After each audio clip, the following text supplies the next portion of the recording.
I'm really loving the direction Isayama is taking Shingeki no Kyojin in these recent chapters. We're getting to see an entirely new aspect inside of the overall world atmosphere of this series.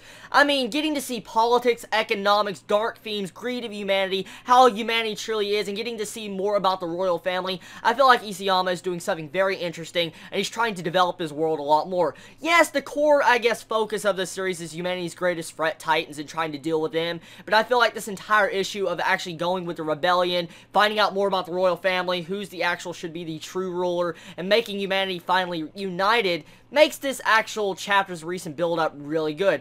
If you look at this chapter at an entire standpoint, it was a very dialogue-worthy chapter. I mean, it was like I was reading some major psychological type books or something, like if I was reading a big freaking, I guess, massive hard copy book. So, I love the attention to details, the way Isayama wanted to break down every event, and the way he really had a lot of dialogue in this chapter. Now, one thing I did see, there was a lot of interesting mysteries that popped up in this chapter, and some actual questions we've all had are slowly being answered. And I noticed Isayama likes doing that to us. He loves popping up with more mysteries, but at the same time, he slowly answers a lot of questions while giving us more theories.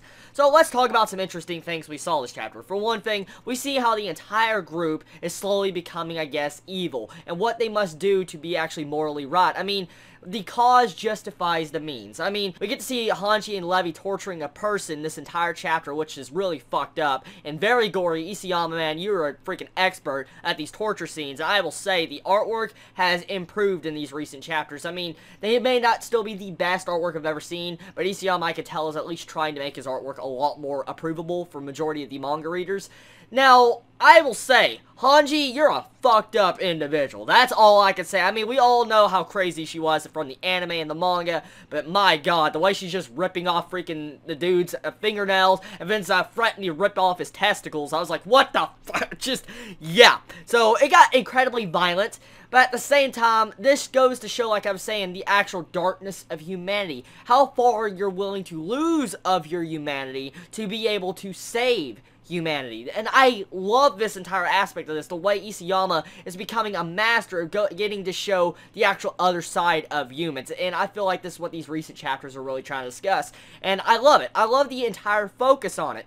And so, let's talk about the actual major mystery that popped up. We get to see how the actual military corps are shutting people up about who's ever making extreme technologies like guns, balloons that could fly. We get to see a horror killed, you know, all sorts of different stuff like that. And I felt like, honestly, it was a really good and interesting fact that was displayed to us because it might explain more about Aaron's father. I mean, Aaron's father, as we all know, was freaking crazy. He cured a virus. He cured a major virus that was attacking the entire town, an epidemic, and he managed to cure it. And everybody was thanking him for that. And if we put him in a category, he was technically in the same category as the professors that were getting shut up by the actual government. So I feel like that may be the entire reason why Aaron's father disappeared. Either Aaron's father got killed off by the government, or Aaron's father got killed by Aaron. So, honestly, a lot of mysteries around this entire aspect. This is where the major key thing pops up. We've had so many, I guess, plot reveals, foreshadowing, and stuff that slowly builds up this entire aspect, but it's never been truthfully revealed. I love the way Isayama does this. He's like he's teasing us, slowly giving us information to where we want more and more, and he's doing it at a good pace that keeps us all entertained.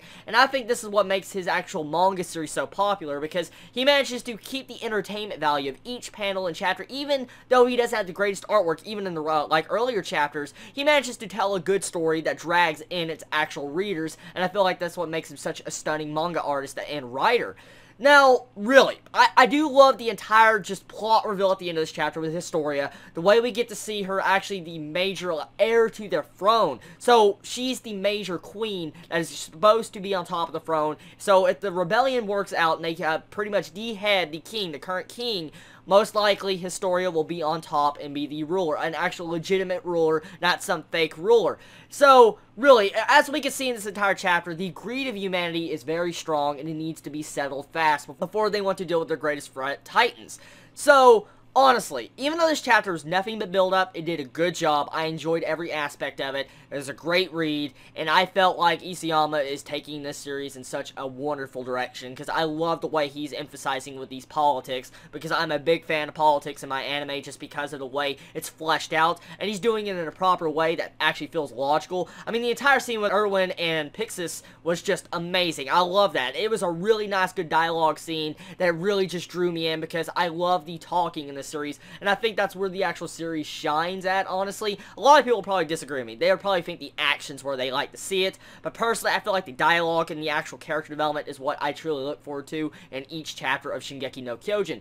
Tell me your thoughts on this chapter. Did you enjoy it? Did you like it? And do you honestly believe that Isayama's actual artwork quality is getting a lot better? Do you think Aaron's father was killed by the government, or do you think Aaron actually killed his own father? I mean, a lot of questions around this, but let me know your honest theories about this, because I'm honestly curious to see what you all think. Tell me your thoughts on this chapter. Did you enjoy it? Did you hate it? And everybody, you have a wonderful day or night wherever you live. Everybody, I love you so much. Chibi out.